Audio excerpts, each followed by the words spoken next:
Hello, everyone. Phil Lee returning with another episode of Civil War Chat, and today is Thursday, March 31st, 2022. Watch out now because tomorrow is April Fool's Day. Somebody may want to play a trick on you. Before we get started, I'd just like to mention this is my first book, and we ask that you join us in our fight to defeat the cultural genocide that the political left is trying to sweep across the South.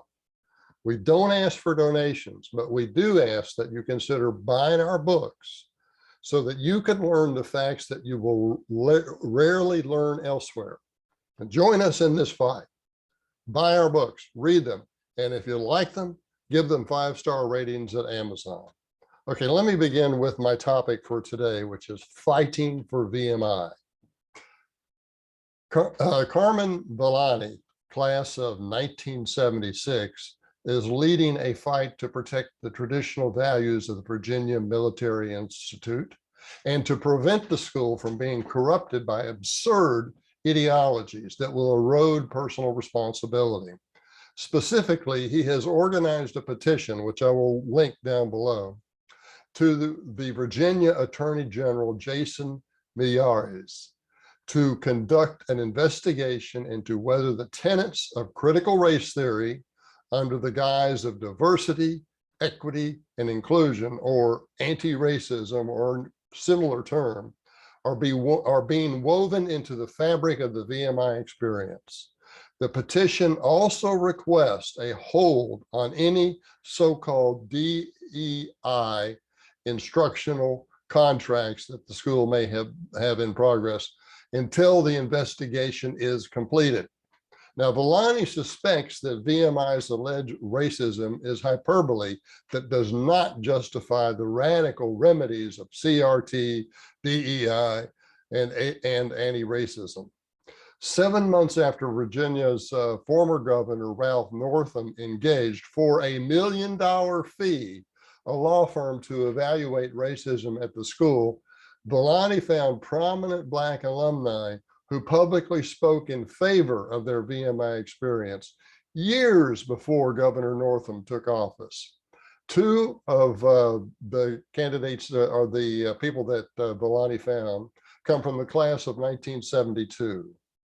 Only 4 years after the school was integrated, so it was still predominantly white. But here's what those two said. They said, quote, they were treated equally at VMI, and the integration of the school was uneventful.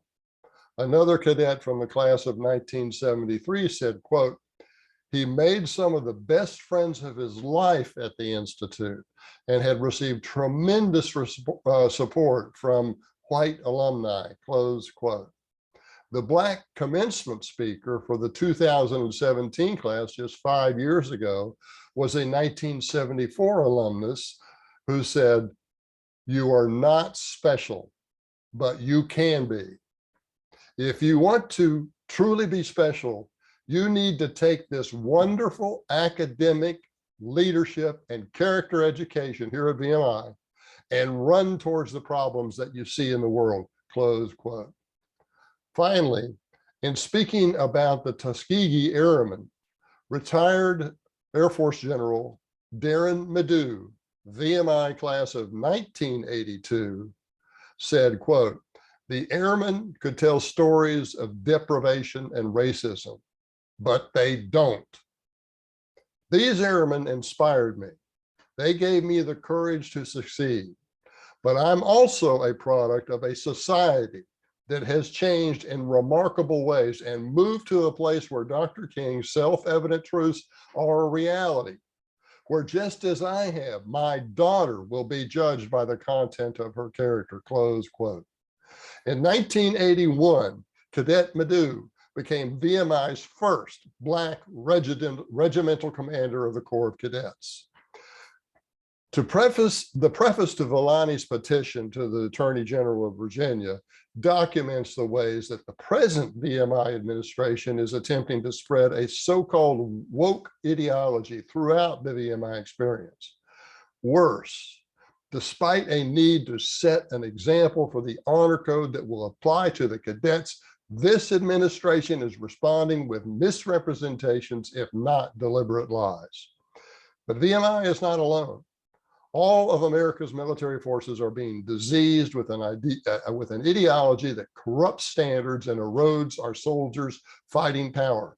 Among the chief tools are de facto quotas based upon race and gender. There's a toxic attempt to make the composition of the armed forces mirror, as nearly as possible, the racial and gender composition of America's population. It's a quota system, not a meritocracy. Consequently, our best qualified youths are turning away from military careers.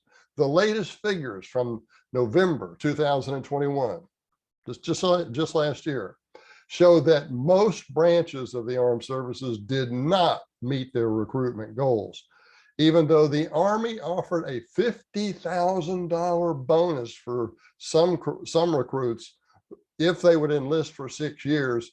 It still fell short of its goal. Now, although the services attribute the shortfall to the abundance of civilian job openings presently, it's more likely that the typical recruiting candidate objects to wokeism.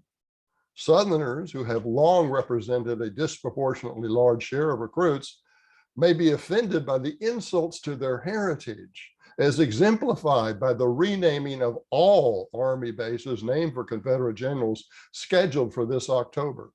Similarly, Southern high school graduates may be offended by the statue removals and changed traditions at VMI that were connected to the Confederate soldiers of that institute. Even more objectionable are CRT and so-called anti-racist teachings that represent the most important thing about a person. You, me, all of us, the most important thing about a person is his skin color and gender. His individual behavior and character are secondary under this wokeism to his identity within an arbitrary group of members composed of race, separated or segregated by race and gender, or identified by race and gender. Now, again, we ask that you join us in our fight to defeat cultural genocide that the political left is trying to sweep across the South. We don't ask for donations, but we do ask that you buy our books to learn facts that you will rarely learn elsewhere, and that you can use in this common battle we have to save our heritage. Join us in that fight. Buy our books, read them, and give them 5-star ratings at Amazon if you like them. Now, this one is my latest. It's the Dreadful Frauds, which is critical race theory and identity politics. It's $16 on Amazon. You can get it for $6 in Kindle. If you'd like to get a autographed copy from me, just email me, Phil, PHIL _Lee, LEIGH at me.com. And for $20, I will cover the shipping and ship it to you if you're here in the United States. Okay, well, that's our show for today, and thanks for watching.